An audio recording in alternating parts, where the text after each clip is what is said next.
दोस्तों इस वीडियो में बात करेंगे सीटेट जनवरी 2024 का फॉर्म कैसे फिल करेंगे।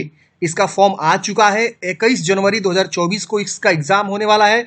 अभी आपको फॉर्म भरेंगे तब जाके आपका जनवरी 2024 में एग्जाम होने वाला है। ये इसका जो फुल नोटिफिकेशन आप यहाँ पे देख सकते हैं, 3 नवंबर से लेकर 23 नवंबर तक आप फॉर्म को अप्लाई करेंगे और फी भी जमा करेंगे आप 23 नवंबर तक ही। और इसका जो एग्जाम है वो 21 जनवरी 2024 को कंडक्ट करे जाएंगे अलग अलग एग्जाम सेंटर पे।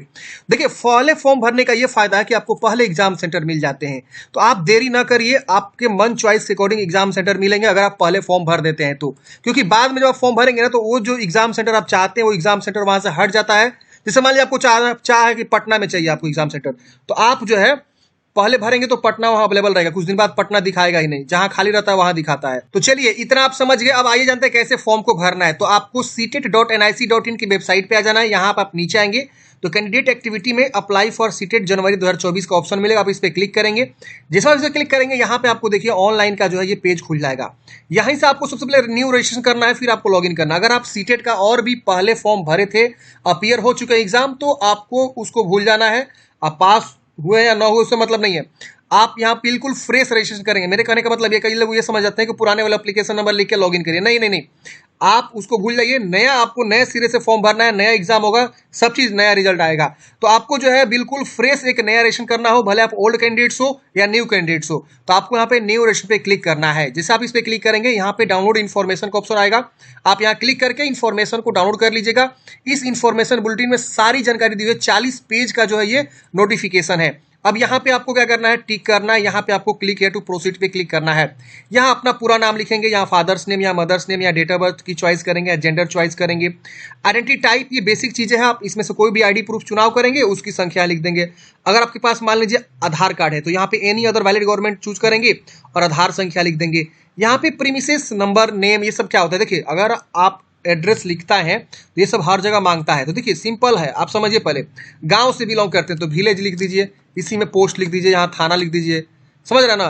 तो ऐसे आपको लिखना होता है। लोकेलिटी में यहाँ गांव का नाम लिख दीजिए, यहाँ कंट्री चुनाव कर दीजिए, बाकी तो आप भर ही लीजिएगा, पिन कोड, स्टेट, डिस्ट्रिक्ट। अगर आप शहर से आते हैं तो शहर में कुछ अलग तरीके से एड्रेस होता है, जैसे कि मान लीजिए आपका एड्रेस मकान संख्या, गली नंबर, वार्ड संख्या, ये सब ऐसे होता है। तो वैसे आप इसमें लिखिए, इसको यूज करिए, इसको तीनों को यूज करके आप भर दीजिए। तो ऐसे आपको भरना होता है। यहाँ राज्य चूज करेंगे, फिर यहाँ पे डिस्ट्रिक्ट चूज करेंगे, ईमेल आईडी लिखेंगे, दोबारा ईमेल आईडी लिखेंगे, यहाँ पिन कोड लिख दीजिएगा, फिर यहाँ पे ईमेल आईडी को कंफर्म करना है, मोबाइल नंबर लिखना है, दोबारा मोबाइल नंबर को लिखना है और कंफर्म कर देना है। यहाँ पे ये एसटीडी मांग रहा है, ये छोड़ दीजिएगा। अब ये पूछ रहा है कि परमानेंट एड्रेस बताइए। तो अगर आपका जो है ये कॉन्टैक्ट एड्रेस जो आपका प्रेजेंट एड्रेस इसको बोला गया है सेम है परमानेंट की तरह, इसको टिक करेंगे, सेम सेम कॉपी हो जाएगा। अलग है तो इसको टिक नहीं करना है, अलग अलग यहाँ लिखना है। यहाँ एक पासवर्ड आपको बनानी है। पासवर्ड 8 से 13 कैरेक्टर का लॉन्ग होना चाहिए, upper case, lower case, numerical value, इसमें से कोई एक स्पेशल कैरेक्टर भी होना चाहिए। तो इसमें से पासवर्ड क्या करेंगे, आप बनाएंगे, जैसा पासवर्ड चाहे वैसा पासवर्ड बना सकते हैं। सिक्योरिटी क्वेश्चन आपको यहाँ से चुनाव करना है, कुछ भी आप चुनाव कर सकते हैं और आप अपने मन के अकॉर्डिंग कुछ भी आंसर भी दे सकते हैं। फिर इस कैप्चा कोड भर के आपको सबमिट करना है। सबमिट करते हैं फ्रेंड्स, यहाँ पे आपको जानकारी को वेरीफाई कर लेना है कि जो भी आपने जानकारी दी सब चीज सही है कि नहीं है। यहाँ पे इसको टिक कर देना है सबको, ये जो भी आपका 8 बॉक्स दिख रहा है इसको टिक करना है। फिर यहाँ आई एग्री करना है। अगर आपको एडिट करना है तो एडिट करिएगा, नहीं एडिट करना है तो send, submit and send OTP पे आपको क्लिक करना है। जैसे आप सेंड ओटीपी पे क्लिक करेंगे आपके मोबाइल नंबर पे ओटीपी चला जाएगा 6 डिजिट का, इसको यहाँ लिखेंगे और उसके बाद से सबमिट रजिस्ट्रेशन फॉर्म पे क्लिक करेंगे। आपका रजिस्ट्रेशन यहाँ पे कंप्लीट हो जाएगा। ये देखिए मेरा हो गया, यहाँ लिख भी दिया कंप्लीटेड। यहाँ पे आपको एप्लीकेशन नंबर भी मिल गया, यहाँ पे आपका नाम ये सब दिखा रहा है। अब क्या करना है आपको, यहाँ पे अब ईमेल को वेरीफाई कर लेना है। मोबाइल तो ऑलरेडी वेरीफाइड हो गया ओटीपी, अब आपको ईमेल वेरीफाइड पे क्लिक करना है।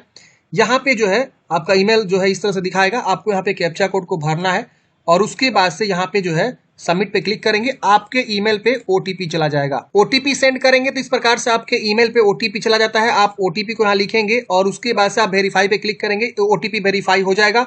उसके बाद से आपको यहाँ पे गो टू होम पे आ जाएंगे, यानी आप फिर डैशबोर्ड पे आ जाएंगे। ईमेल वेरीफाई करने के बाद से अब आपको यहाँ पे कंप्लीट एप्लीकेशन फॉर्म का ऑप्शन मिलेगा, आप इस पे क्लिक करेंगे। जैसे आप इस पे क्लिक करेंगे अब यहाँ पे पर्सनल डिटेल्स का ऑप्शन आएगा। ये सारे स्टेप आपको कंप्लीट करने हैं, देखिए सारे स्टेप यहाँ पे दिखा रहे हैं। चलिए हम यहाँ पे पर्सनल डिटेल्स पे क्लिक करते हैं। अब यहाँ पे आपको जो है नेशनलिटी बता देना है, यहाँ कैटेगरी बताना है कि आप जनरल हैं, SC ST या OBC हैं। यहाँ EWS का ऑप्शन नहीं मिलता है आपको। अगर आप जनरल चूज करेंगे तो हो सकता है आगे आए, लेकिन नहीं आता है मेरे केस में। अब यहाँ ओबीसी आपको यहाँ पे चुनाव करना है, या एससी एसटी जो भी कैटेगरी आप है अपना कैटेगरी चुनाव कर लेंगे। यहाँ पूछ रहा है are you person with benchmark disabled, अगर विकलांग है तो यस करिए, नहीं है तो नो करेंगे।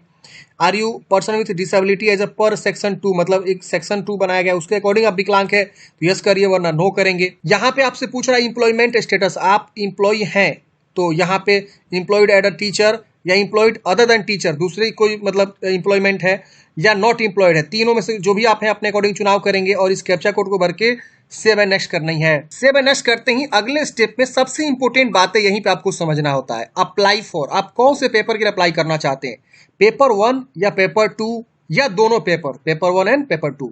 तो यहाँ पे मान लीजिए आप पेपर 1 के लिए अप्लाई करना चाहते हैं तो ये 1 से 5 के लिए जब भी वैकेंसी आएगी ना टीचर की, तो उसके लिए आप एलिजिबल रहेंगे। इसमें लैंग्वेज 1 और लैंग्वेज 2 क्या है ये आपको यहाँ पे चुनाव कर लेना है।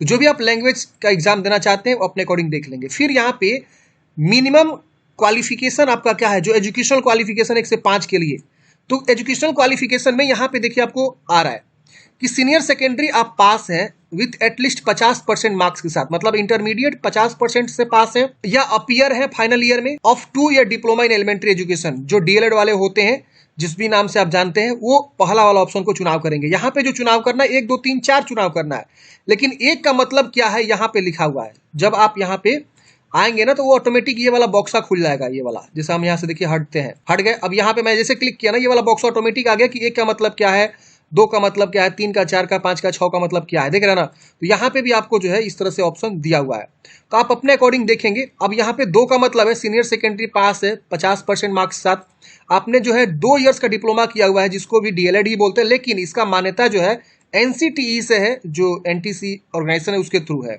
तीसरा ऑप्शन है सीनियर सेकेंडरी पास है 50% मार्क्स के साथ, और फाइनल ईयर आप पास है, मतलब 4 इयर्स वाला जो bachelor degree in elementary education होता है, बीई एलएड होता है, वो आप किए हैं तो आप 4 नंबर चूज करेंगे, 3 नंबर चूज करेंगे, ऐसे देख रहे ना। इसके बाद से आपका जो है सीनियर सेकेंडरी यानी 12वीं पास है 50% मार्क्स के साथ, और आपने डिप्लोमा इन एजुकेशन किया हुआ है, स्पेशल एजुकेशन 2 साल वाला, तो भी आप यहाँ पे फॉर्म को भर सकते हैं। 5वां है ग्रेजुएशन अगर आपने किया हुआ है, तो यहाँ पे देखिए 5 वाला ऑप्शन यहाँ पे नहीं आएगा। क्यों नहीं आएगा, सरकार ने एक रूल बना दिया है, सुप्रीम कोर्ट ने, आप सबको पता होना चाहिए। 1 से 5 में वही लोग फॉर्म भरेंगे जो डीएलएड किए हैं। तो यहाँ पे जो है ना 4 ही ऑप्शन आ रहे हैं। आप सोचेंगे कि यहाँ तो 5-6 तक दिया हुआ है, लेकिन सिर्फ यहाँ 4 ही ऑप्शन आ रहा है। जी हाँ दोस्तों, आप 1 से 5 में तभी फॉर्म भरेंगे जब आप सिर्फ 12वीं के साथ साथ डीएलएड किए हो। बाकी अगर कोई ग्रेजुएशन के साथ बीएड किया हो, ग्रेजुएशन के बाद बैचलर डिग्री इन एजुकेशन किया हो, तो वो फॉर्म यहाँ पे नहीं भरेगा। यहाँ देख सकते हैं ऑप्शन 4 ही तक आ रहा है। 4 तक जो है आपका सिर्फ डीएलएड वगैरह का ही ऑप्शन है, वही 4 ऑप्शन आ रहा है। तो आप अपने अकॉर्डिंग यहाँ से चॉइस कर लेंगे। और फिर यहाँ पे क्वालिफाइंग एग्जामिनेशन में बताएंगे कि डिप्लोमा इन एजुकेशन किए हैं, डिग्री इन एजुकेशन किए हैं, तो यहाँ पे सिर्फ आपका डिप्लोमा आएगा, देख रहे हैं ना। तो ये आपको ऑप्शन यहाँ पे आएगा, देख रहे हैं। तो ये यहाँ पे आपका चुनाव कर लेना है। अब मान लीजिए, अब यहाँ पे एग्जाम सेंटर की चॉइस करना। अब मान लीजिए आप पेपर 2 के लिए देना चाहते हैं, तो पेपर 2 के अकॉर्डिंग यहाँ पे ऑप्शन आएगा। पेपर 2 में देखिए यहाँ पे 6 से 8 के लिए होता है विषय। अब इसमें देखिए 8 तरह की जो है क्वालिफिकेशन जो किया है वो यहाँ पे फॉर्म भर सकता है। तो अब 1 का मतलब हो गया ग्रेजुएशन आपने किया हुआ है और साथ में 2 साल का डिप्लोमा किया हुआ है, वो भर सकता है। 2 का मतलब हो गया 50% मार्क्स के साथ ग्रेजुएशन किया हुआ है और आपने बीएड किया हुआ है। यहाँ सीधा लिखा हुआ है, देख रहे हैं ना, ग्रेजुएशन या पीजी बीएड जिसको बोलते हैं। अब यहाँ पे तीसरा ऑप्शन ये है कि ग्रेजुएशन किया है 45% मार्क्स के साथ और आपने जो है बीएड किया हुआ है अकॉर्डिंग्स विथ एनसीटीई के द्वारा जो रूल्स है उसके अकॉर्डिंग। चौथा ऑप्शन है कि सीनियर सेकेंडरी आपने किया मतलब 12वीं पास है और 50% मार्क्स के साथ, और साथ साथ आपने 4 इयर्स वाला जो है bachelor in elementary education BE ElEd किया तो भी फॉर्म भर सकते हैं। तो ये आपको देखना है, अपने अकॉर्डिंग यहाँ पे चुनाव करना है। अगर आप दोनों चुनाव करेंगे बोथ पेपर, तो बोथ पेपर के लिए यहाँ पे ऑप्शन आपका आएगा कि आप 1 से 5 के लिए क्या क्वालिफिकेशन बताएंगे और जो है 6 से 8 के लिए क्या क्वालिफिकेशन बताएंगे। और यहाँ पे सब्जेक्ट ऑफर, आपका सब्जेक्ट ऑफर जो होगा पेपर 2 के लिए एक एक्स्ट्रा होता है, जैसे कि 6 से 8 में जो भी टीचर बनते हैं या 2 ही सब्जेक्ट के साथ जाते हैं, mathematics and science and social science, देख रहे हैं ना। और तीसरा भी होता है जो लैंग्वेज होता है, तो ये आपको बताना। अब लैंग्वेज में यहाँ पे आपको वो कंसीडर हो जाएगा, लेकिन यहाँ पे आपको चुनाव करना होगा क्या, सोशल साइंस। अगर आप जो है साइंस नहीं पढ़े हैं और कोई लैंग्वेज मान लीजिए आप हिंदी ऑनर्स से ग्रेजुएशन किए हैं या बीएड किए हैं और आप फॉर्म भरना चाहते हैं 6 से 8 में, तो आप यहाँ सोशल साइंस चुनाव करके आगे बढ़ेंगे। ये नहीं कि आपने यहाँ पे साइंस चुनाव कर लिया, नहीं, सोशल साइंस और लैंग्वेज यहाँ से आपको चुनाव कर लेना है। तो ऐसे आपको क्या करना है, बताना है। अब फिर यहाँ से भी आपको टिक करना है और ये जो है आपको एग्जाम सेंटर की चॉइस करनी है। फिर यहाँ पे आपको कैप्चा कोड भर के सेव एंड नेक्स्ट करना है। तो ये आप अपने अकॉर्डिंग जानकारी को भरेंगे। सेव एंड नेक्स्ट करते ही अगले स्टेप में आपको आएगा यहाँ पे एजुकेशनल क्वालिफिकेशन की जानकारी भरने के लिए। तो यहाँ पे आप देखेंगे कि ये या तो बीएड के बारे में पूछेगा या तो डीएलएड के बारे में पूछेगा। तो आप यहाँ पे जो भी एजुकेशनल क्वालिफिकेशन है उसके अकॉर्डिंग जो यहाँ पूछ रहा है वो आप बता देंगे। तो यहाँ पूछ रहा है पास है कि अपीयरिंग है, तो अपने अकॉर्डिंग बता देंगे। अगर लास्ट ईयर में अपीयरिंग है तो भी भर सकते हैं। अब पास हो चुके हैं तो पास भी आप यहाँ पे बता सकते हैं। तो यहाँ पे डिप्लोमा इन एजुकेशन वाला यानी डीएलएड के बारे में हमसे पूछ रहा है, क्योंकि मैंने डीएलएड चूज किया हुआ है क्वालिफिकेशन वाले में। अब यहाँ पूछ रहा है कि कौन से ईयर में आपने पास किया, फिर आपका कोर्स का स्ट्रीम क्या था, या ऑटोमेटिक आएगा एजुकेशन या एलिमेंट्री एजुकेशन, क्योंकि डिप्लोमा यहाँ पे ऑलरेडी लगा हुआ है। अब यहाँ पे आप कौन सी यूनिवर्सिटी से पास किए हैं ये कोर्स, तो यहाँ पे आपको तमाम यूनिवर्सिटी का नाम आएगा। आप यूनिवर्सिटी का नाम यहाँ लिख के सर्च कर सकते हैं। जो भी आपका यूनिवर्सिटी आएगा यहाँ पे आप लिखेंगे तो वो हाईलाइट होके आएगा। तो एक दो बार ट्राई करेंगे, अगर नहीं है मिल रहा है तो थोड़ा सा खोज भी लेंगे, ठीक है। अगर उसके बावजूद भी नहीं मिला तो यहाँ ऑदर यहाँ लिखेंगे। क्या लिखेंगे? ऑदर लिखेंगे ना, तो सबसे लास्ट स्टेप एक आपको ऑदर मिलेगा। देखिए यहाँ पे ऑदर मिला, इसको चुनाव करेंगे। जैसे आप चुनाव करेंगे यहाँ पे अब आपको आएगा उस अदर जो आपने चुनाव किया उस अदर यूनिवर्सिटी का क्या नाम है, जो इसमें लिस्ट में नहीं है तो उसका नाम लिख देंगे। रिजल्ट मोड बताएंगे, परसेंटेज अगर सीजीपीए है तो यहाँ पे आपको चुनाव करना है। अब इसके अकॉर्डिंग देने पे थोड़ा समय लगेगा। यहाँ पे आएगा कि टोटल मार्क्स कितना का, ऑब्टेंड आपको मिला कितना, परसेंटेज आ जाएगा। इंस्टीट्यूट का पिन कोड, यहाँ काफी लोग कंफ्यूज हो जाते हैं, भाई pin code, area pin code मांग रहा है। मतलब ये कि आप इस विद्यालय में जहाँ आपने ये कोर्स किया हुआ है उस विद्यालय का क्या पिन कोड है। अब यहाँ पूछेंगे तमाम लोग कि हमने एनआईओएस से किया हुआ है, तो उसका तो होता नहीं है क्योंकि वो ओपन स्कूलिंग है। तो यहाँ पे आपको क्या करना है, एनआईओएस लिख देना है। यहाँ पे नोएडा में शायद है कि दिल्ली, अब देख लीजिएगा आपका क्या है, मार्कशीट के ऊपर लिखा रहता है। अब यहाँ पे जहाँ वो एनआईओएस अवस्थित है उसका हेड ऑफिस है, वहाँ का पिन कोड आप लिख दीजिए, बात खत्म। समझ रहे ना? तो ये आपको यहाँ पे ऐसे भरना है। अब बाकी जिनको क्लियर कट पता है कि ये यूनिवर्सिटी ये है और यहाँ अवस्थित है, उसको अकॉर्डिंग यहाँ पे वो लिखेंगे उसका पिन कोड, उस एरिया का पिन कोड सर्च करेंगे गूगल पे, मिल जाएगा और लिखेंगे। फिर इस कैप्चा कोड भर के सेव एंड नेक्स्ट करेंगे। सेव एंड नेक्स्ट करते ही अगले स्टेप में आपको फोटोग्राफ और सिग्नेचर अपलोड करना है। 10 से 200 के बीच फोटोग्राफ है, चल जाएगा।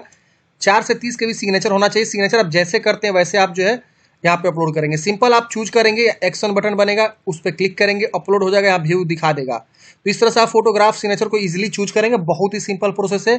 लेटेस्ट फोटोग्राफ आप लगेगा ताकि आपका चेहरा अच्छे से समझ में आ सके कि किसका फोटोग्राफ है। एग्जाम हॉल में बैठने पे दिखता है ना एग्जामिनर की आपका फोटो है कि नहीं, तो वो आप सही से लगाइएगा ताकि पहचान आए। फोटो सिग्नेचर अपलोड करने के बाद से यहाँ पे आपको देखिए इस प्रकार से कैप्चा ओपन होगा, कैप्चा भरेंगे, यहाँ से नेक्स्ट करेंगे। एक बार जो है क्लिक करके देख भी सकते हैं कि क्या आपने सही अपलोड किया कि नहीं है। फिर यहाँ से नेक्स्ट करेंगे, यस करेंगे। यस करते ही यहाँ पे आपको प्रीव्यू पेज आएगा। मतलब ये कि आप सारी जानकारी को वेरीफाई करें कि जो भी जानकारी आप यहाँ पे दिए हैं क्या सब चीज़ सही है कि नहीं है। इसमें अच्छे से वेरीफाई करेंगे, बारीकी चीज़ों को वेरीफाई करेंगे, फोटो सिग्नेचर भी वेरीफाई करेंगे। ये सबको टिक करना है कि हाँ सारा चीज़ ये सही है। देख रहे हैं ना कि हाँ ये सब चीज़ हमने सही से भर दिया है।